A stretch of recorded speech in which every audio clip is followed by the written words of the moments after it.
I'm David Griffin. It's the 26th of July 2018 and I'm here at Derbyshire County Cricket Club and I'm talking to Nigel Gardner. Nigel, we talked in an earlier interview about your formative years as a young man involved in cricket and how you eventually established yourself as a journalist. But I'd just like to talk about those early years when you first came to Derby and you were working for Raymond's during the 1980s. A bit about the cricket. So what are your recollections of the cricket that was played here at Derbyshire and some of the characters that were playing the game in the 1980s? Well, I think when I first started reporting on the cricket here, Derbyshire had the previous year had won the NatWest when they beat Northamptonshire. Yeah. And I'm pretty sure that was the following year. So then, at the start of that season, Barry Wood was captain. Yep. But not for long. And of course, John Wright was playing then.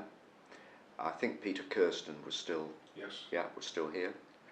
And Kim Barnett was a young player who was just coming up through the ranks.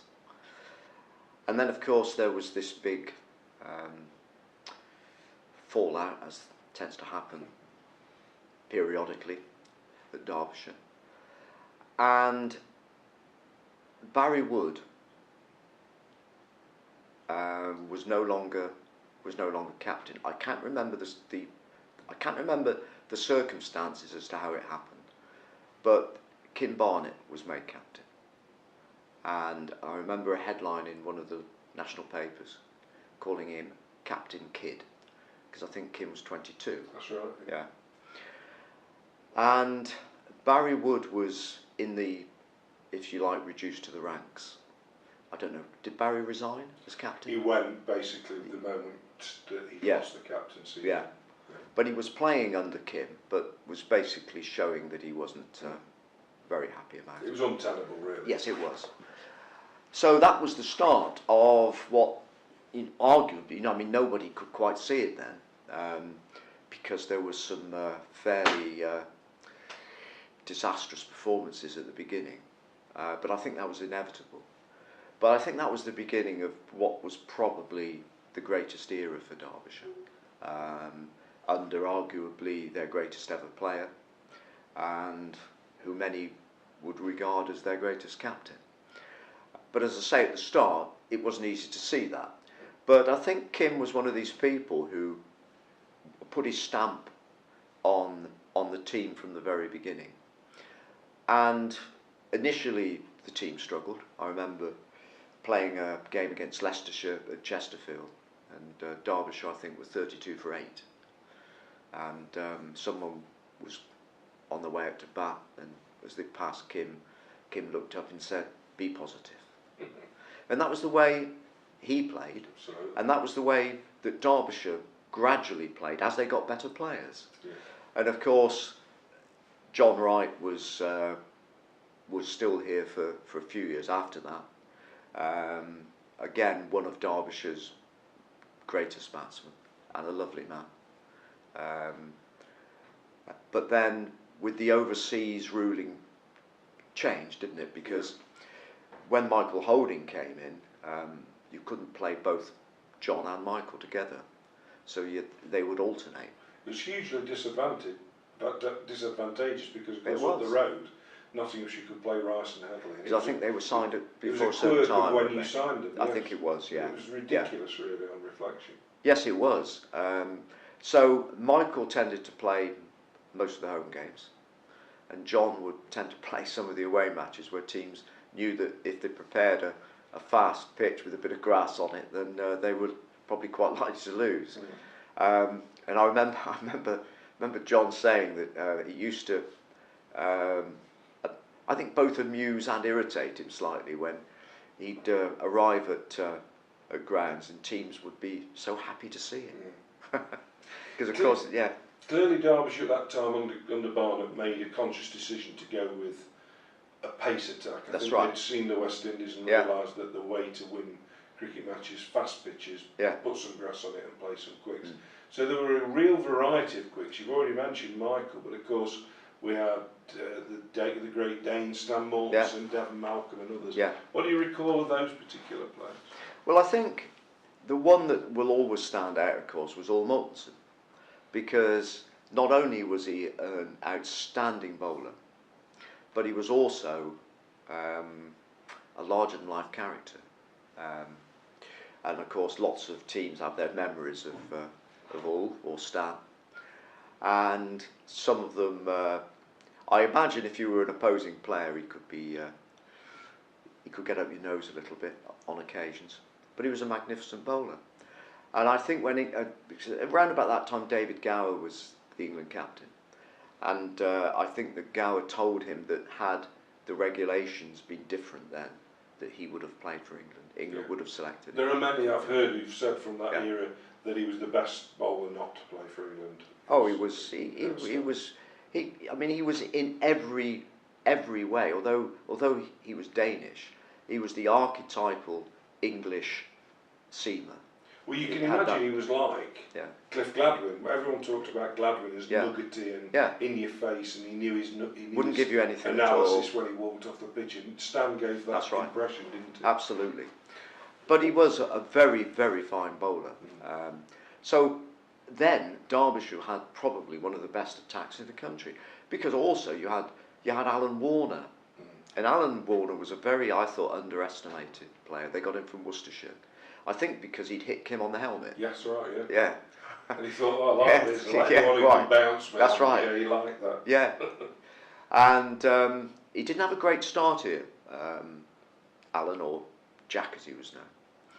And he got absolutely hammered in I think it was a Benson's match by Kent. Chesterfield. Oh. I think it might have been here, yeah. when Graham Cowdery right. really took him apart, and Derbyshire lost the game. And I think Jack offered to resign. I think he said because he felt that he'd let the team down. But of course, Kim said, "Don't talk such nonsense." And to this we all day, have good and Jack bad is Derbyshire's all-time one-day absolutely. taker. Yeah. Probably a record never be beaten. No, absolutely. And he became a very, very important member of the team. And there are others as well, of course. There was Martin Jean-Jacques, who I think was the first to bowl Jeff Boycott for several years, wasn't he? When they played up at, was it Abbeydale? Abbeydale, yeah. Yeah. 83 or 86, yeah. I can't remember. So there were so many. Although you tend to remember the players such as Kim, Peter Bowler, John Morris, who made the runs and such like, others played a very important part. Frank Griffith, of course, for that final over in the Benson's final. And what was your relationship like as a journalist with players back in those days? Very good, because again, and this is another change which has happened, everyone would go at the end of the day's play, would go up into the pavilion, and they'd have a drink. The players would go up there, the umpires would go up there, and you'd maybe have a couple of halves or orange juice or whatever, but you'd go and have a chat, and you'd talk about what had happened. And it was always, everyone knew that it was all informal and it was off the record, but you learnt so many things, because you'd find things out that you hadn't realised that actually happened during the day. And it was through talking to people that you got a better understanding and a better knowledge of the game and of players as well. I mean, some were not as outgoing as others. I mean, Kim was excellent. I had a tremendous working relationship with Kim, probably the best that I had with anyone in sport, really. Kim was exceptional, and I think once he trusted you, he'd happily talk to you, and he'd explain things and such like. And he was good company as well. John Morris was always very affable and outgoing and such like. John Wright, when he was here again, Michael Holding, of course. And why did that relationship benefit the end result, if you like? What was the strength? What was the byproduct of going in the bar at the end of the game and talking to players and umpires and all sort of in the mix together?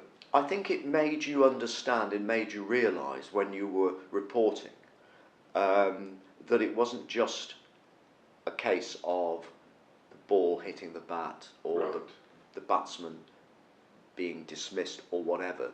There were other nuances. So it was more insightful Absolutely. for you as a It was. journalist to pick up more things than just the batting and the bowling, basically. Absolutely, yeah. And of course you heard some good stories as well. Yeah.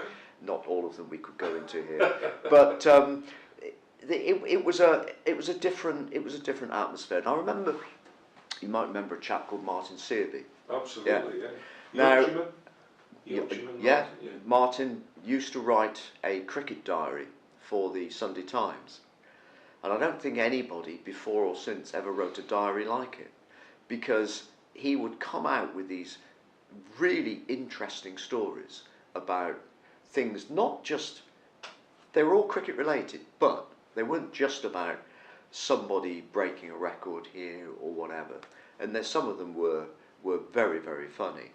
But there were some serious things as well. There was, I once remember he did an interview with an umpire, because he was very, very well in with the umpires, and about the fact that umpires had been hit by the ball and such like, not just in county cricket but in club cricket, and how it could be dangerous if you were stood in the way of these people when they really teed off, and that was how he got his stories, by going in and talking to people.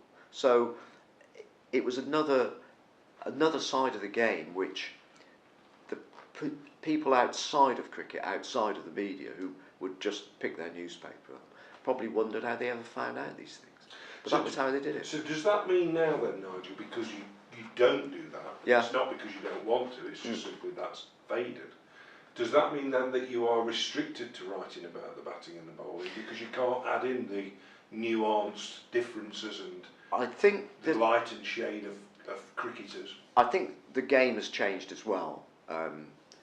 In those days, players would go upstairs and have a pint, maybe more than one. Now, most of them don't drink at all. They have their sporting drinks, and they have the warm downs and the ice baths and everything like that. And by the time they've finished, then they're off. And that's, so I think that social side of it has gone. So because of that, you are a bit more analytical or a little bit more prosaic about what you do now. I think it has become a question of just writing what you see as much as anything now. Again, it depends who you're writing for. There are still one or two newspapers who, the Guardian still takes a slightly more left field view to things and such like. But yeah, I think everything has changed in that respect. Yeah. Talk about change, and Yeah. I'm just mindful that we're conducting this interview in a building that was erected 2 years ago, and £2 million. We've got air conditioning, so whether it's hot or cold, we can adjust the temperature here. But of course, before you made it from the old greenhouse on the grandstand to here, you were pushed from pillar to post around the ground. So Well, I've had a full tour, really. yeah, where did you go first of all after the grandstand score box then? 'Cause that closed down in 2000, I think, didn't it? Yes, it did.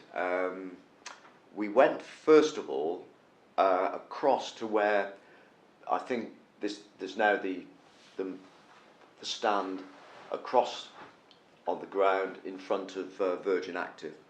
Yeah. And at one time there was, I can't remember what was there, but we had a sort of a porter cabin on top of a porter cabin, which you had to go up through a ladder. I think they put the shop in the ground floor bit, didn't they? There was something like that. Or the bookshop. Yeah, but that was a very temporary home. Then we moved to somewhere above the T-bar, and we were there for several seasons.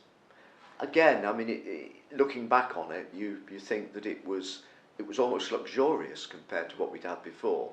but that wasn't particularly salubrious. We did have a kettle and things like that in there. But presumably the compromise particularly was on the view, because you weren't watching from behind the arm anymore. Well, we weren't watching from behind the arm, and then when we finally did get a place where we were watching from behind the arm, so we've gone to the opposite side of the ground there, of course they changed the orientation of the pitch, so we were back to viewing from mid-wicket again, if you like.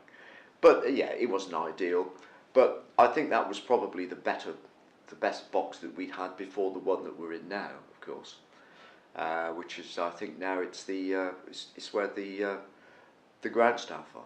Yes. Yeah. But that was okay. It was reasonably. There was a heater in there, and you could open windows and such like. And then finally, year before last, we eventually came here, which is absolutely splendid. And I would say, from what comments others have made, that it's among the best one of the best on the county circuit now. Certainly holds up well, I think, with a lot of grounds. So facilities have changed, but also methods of reporting the game have now changed. Yeah. Because obviously the days of phoning through your Well, that's all gone. So All gone. All electronic now, is it? Absolutely. You need now. If you haven't got a computer, then you can't work. If you haven't got Wi-Fi, you can't use your computer. The days when you could pick the phone up and give somebody 300, 400 words over the phone have long gone. That doesn't work anymore. The old copy takers went years and years ago. So yeah, it's come full circle in every respect. But some would say, has it changed for the better? Probably not in many respects. Technology certainly has made things easier because, as I think I mentioned earlier, copy takers could be a little bit fractious on occasions. Chap who used to work for the Yorkshire Post, Terry Brindle, once remember, he said the Yorkshire Post, as part of their equal opportunities thing, they basically employed a one-armed copy taker, which took a while. But as I say now, you just have this where you can press a button and it's gone and it arrives at the other end. And so in that space of time, in those sort of 30 odd years, you don't realise so much at the time, but when you look back, you do think that did belong to another age. I think that, as we said earlier, I think that period in the 80s, early 90s was a good time for cricket. It was a good time for the game. I think it was a more level playing field then. Yes. I think teams like Derbyshire could genuinely compete, and there they was could player beat. movement, wasn't There was, yeah. Well, there was no loan system then, was there? And if you remember, of course, Derbyshire won the Bensons with no overseas player because Ian Bishop had arrived over here. He had a stress fracture, and you weren't allowed to replace your overseas once they were in situ.